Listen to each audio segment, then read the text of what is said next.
जब अगले साल यही वक्त आ रहा होगा, ये कौन जानता है कौन किस जगह होगा। तू मेरे सामने बैठा है और मैं सोचता हूँ कि आए लम्हों में जीना भी एक सज़ा होगा।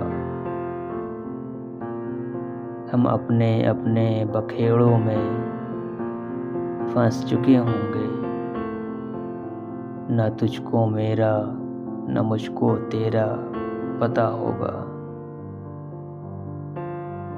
यही जगह जहाँ हम आज मिलके बैठे हैं,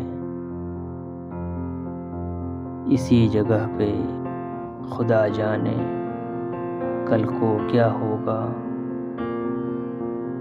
यही चमकते हुए पल धुआं धुआं होंगे, यही चमकता हुआ दिल बुझा बुझा होगा।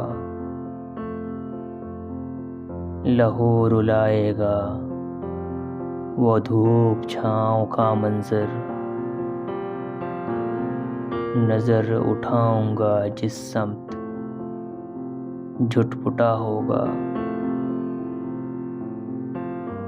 बिछड़ने वाले तुझे देख देख सोचता हूँ, तू फिर मिलेगा तो कितना बदल चुका होगा। तू फिर मिलेगा तो कितना बदल चुका होगा।